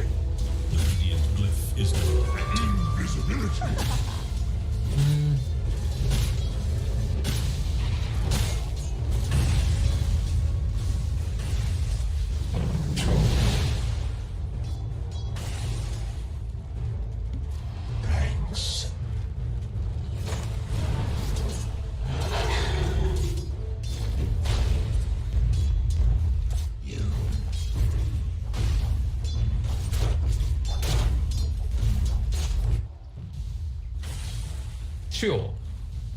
I think the difference to keep in mind here is that it's a Beastmaster. This is one of those heroes, like, if you give him a good start, it's like, imagine a Pugna with a good start as number 1. These heroes just obliterate towers, and they can just transition lanes and take all the early towers, which is a giant influx of gold. The heroes like Void Spirit use very well.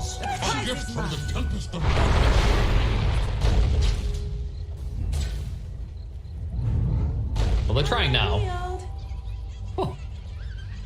Yeah, Gilgan can just body block him right now. Gilgan might die for it. He could just TP right now, but he doesn't feel pressured to. It is nighttime. I don't expect Cheshire Cat to make any rotations in this first nighttime. Like, he's only level 4. And where would you rotate in this game? Baranya is not a kill. And bot, I think if you run in right now against this level 5 Beastmaster, you die. Denied. Just a tad.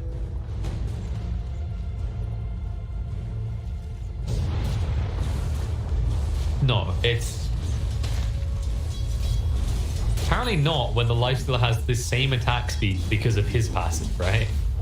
Like, look at these two. 40 attack speed for Cheshire Cat and 45 for Skidder. And also he's also got his Blaze of Attack already, so he does hurt a little bit. It's always weird how much changes with a Lifestealer right now when you get phase boots, right? You kind of don't care about him right now because, as we said, you don't lose your percent HP, he just gains it. And then all of a sudden phase boots turns him into a right-click machine. It's a life fabricator.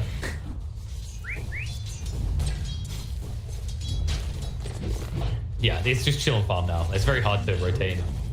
Maybe Tiny could come up, but it's going to be predictable, and any move he makes, Baranya will mirror on the other side of the map onto the Morph, which is an easy kill. Once he has Blink, though, things could change. The problem is you're still only a quarter of the way towards that.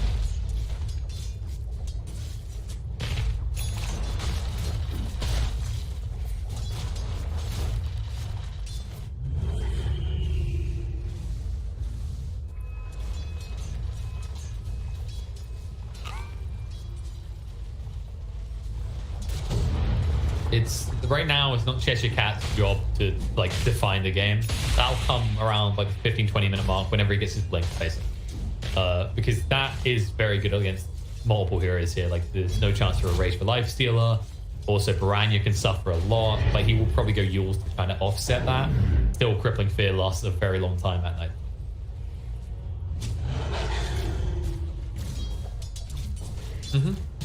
Yeah, Morph is getting a CS right, but the difference is that now with the Helmet Dominator completed, there's going to be a lot of pressure when the catapult comes.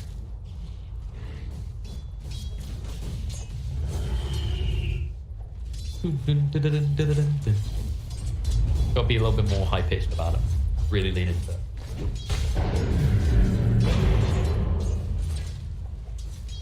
Accidentally sit down too hard.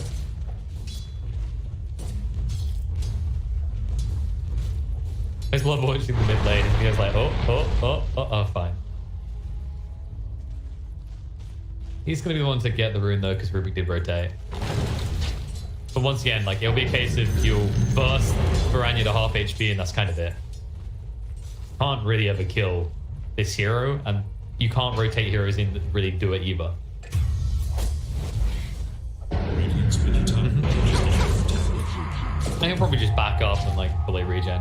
Or now that he has an Ocean's Heart, just stand around in the river. You ever done that? You're like, oh, this is so good in this area. I'm gonna rotate up the river and it's productive. Speaking of productive, bot lane, Morphling, and also the Disruptor going down. Both killed by Millen. He's doing all the work here. He's just a one-man army. Let's ignore the entire army next to him. He subscribes to the Sing Sing mentality, though. Maybe the Centaur's helping a little bit. In does connect, but Cheshire Cat is now here. Yeah, he was morphing. And now, 33 in a lot of trouble. No easy way to get away from this as J4 does arrive. They got the glimpse to work with as well if they need it. Bring him back. He will just turn on a J4 straight away. He's like, if I'm going down, you're coming with me. But no way to stop it. Yep, the Centaur just walks away, so no extra gold for you. Meanwhile, on the side, though, Mio, good rotation. He's able to find a kill into Milan. The Centaur will live, though. He's like, this is the real offlaner. This is our discount Centaur War Runner.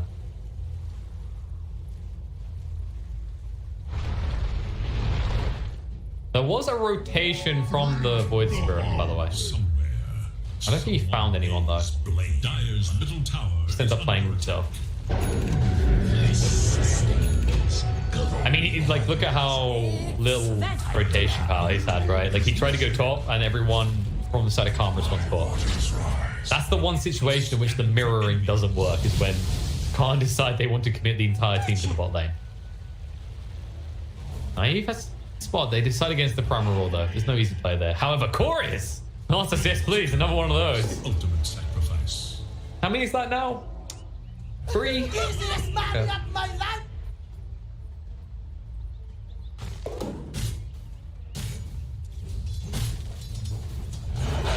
He moves deeper into his jungle where he won't feel like he's treading on dangerous terrain. And he knows the tower's going to fall. There you go. Well, the thing is, 33, we'll talk about that mid lane, there is actually a good pick-off. I think Piranha had some assistance from Milan, but they do get the kill. The more important thing that's going to happen is the pressure on these towers. With the catapults, I actually love this, because you're going to force Tiny back. You've already done pressure on the tower, because you've got the catapult there. And you know that bot lane's going to fall to 33 now. Radiant have fortified their structures against attack. Radiant's middle tower is under attack. Also, they're pressuring him. Like, Mio has to stand here, but Skid doesn't have to care. Like, every catapult is pressuring towers right now.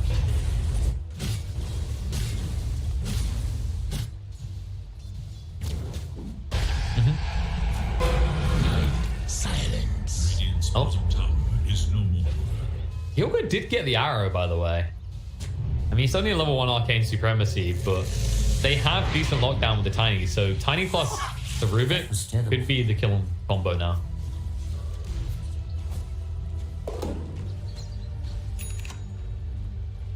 Yeah, it's just like the assured stun, right? Because Avalanche Toss basically holds the person in place now. Regeneration!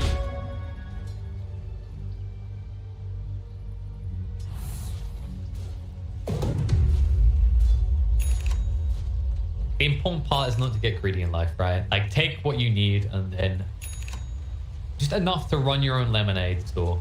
Then you make lemonade. More money profit down the line. I don't know where I'm going with this one. I just really feel like some lemon flavored monster right now. Make lemonade. I don't know if that's an efficient use of slots, but yes, that is a potential thing you could do with your money. Just a custom game now. Upgrade your blink dagger to get double range. Upgrade it again. Or triple. Let's get up. Toss on the spot. I don't think that's how the combo works.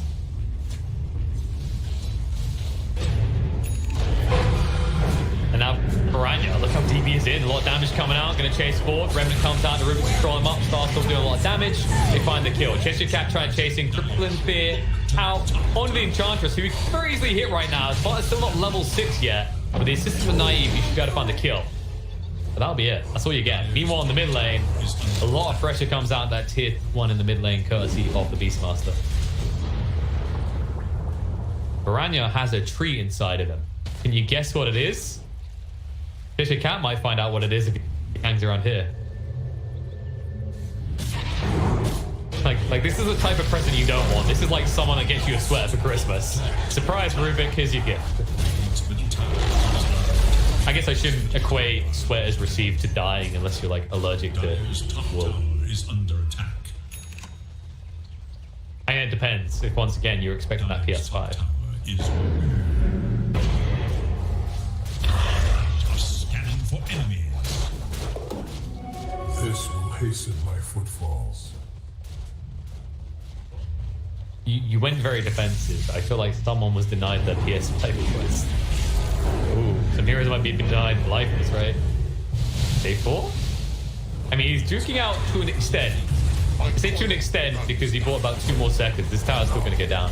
I just like this from Mudgolems. This is just so clean. Like, look at the map right now. What's missing from a few minutes ago, do you think? Is it all the tier 1 towers on the Radiant side? Radiant's top tower has fallen.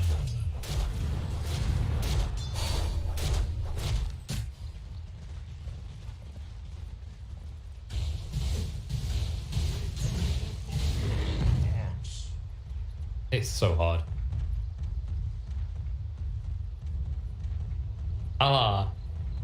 You're one of those people. Just hit people. Just stun people. Just kill people. Yeah, just kill. It's not like they have it's not like they have these hawks giving vision, or they have fairly tanky heroes. It's not like this voice for it's not even easy to kill right now. Just kill people. See, look at Bob. Just kill him, lol. Why are you not killing him? Just kill him. No, don't get killed by it. Okay. Clearly, they just need to listen to you. Such a limited imagination you have. Radiant's courier has been killed.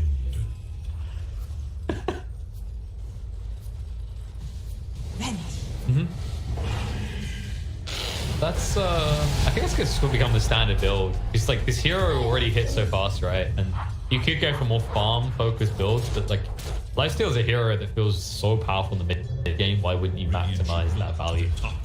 I'm sorry, I'm still imagining in my head like you as the Khan coach.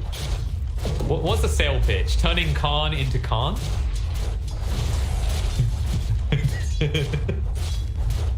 I see. You just want them to yell loudly into the mic. How bad does the acting have to be?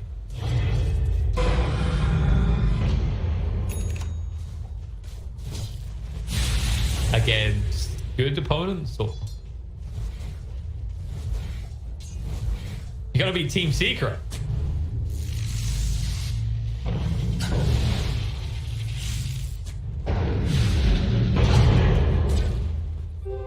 Invisibility.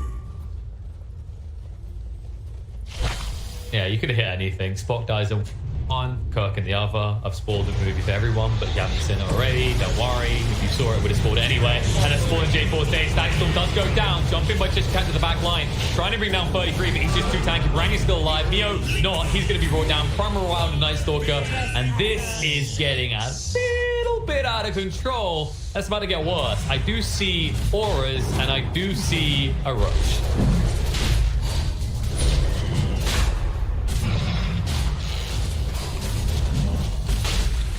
Nope.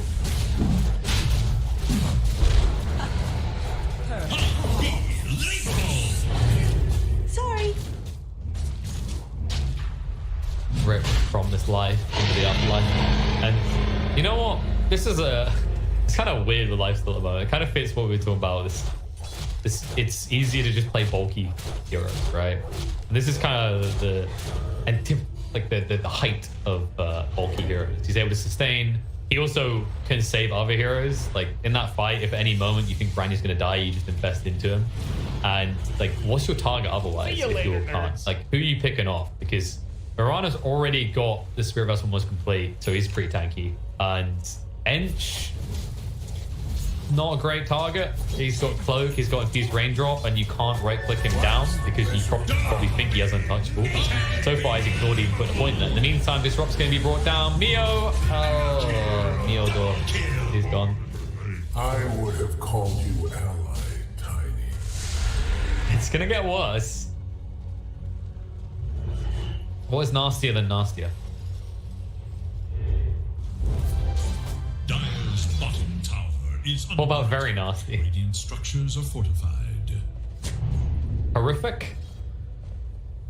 Dire should look to their bottom. Or does it just come down to how you say it? Like, oh, that's nasty. Radiant should look to their top tower. Dire's bottom tower is in danger. Dire's bottom tower is non-stop. Oh, okay. What about like? Oh, that's nasty. Is under attack. If you're going full fam, right? Does that work? Oh, oh, that's nasty.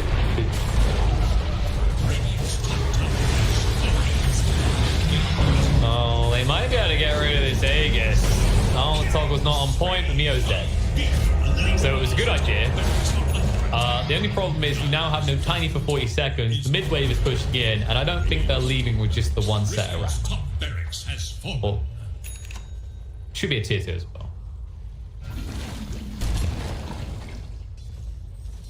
It's ruins of money, right? Like, you just gain so much cash. I want to spend.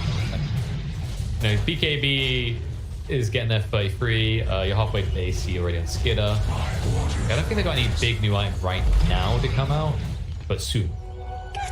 We didn't even mention the Ags on the Void Spirit, by the way, which kind of completely... It just kind of gives Khan the snip, right? They're neutered, because none of their heroes can deal with it. Which is bad against the other heroes.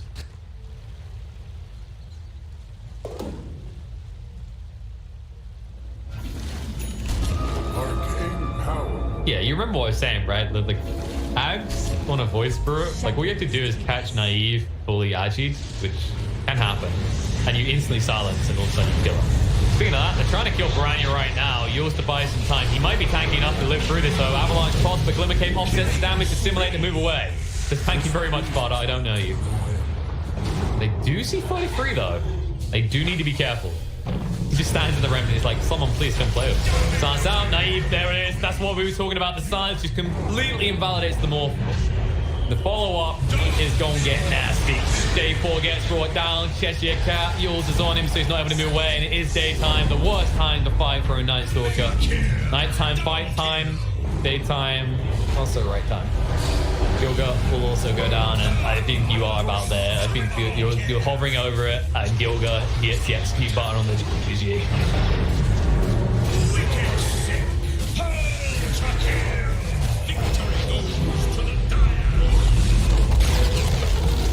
Just clean. I feel like they gave themselves a much easier to execute draft. Like that was the big thing we kind of highlighted on the previous game, right? Is that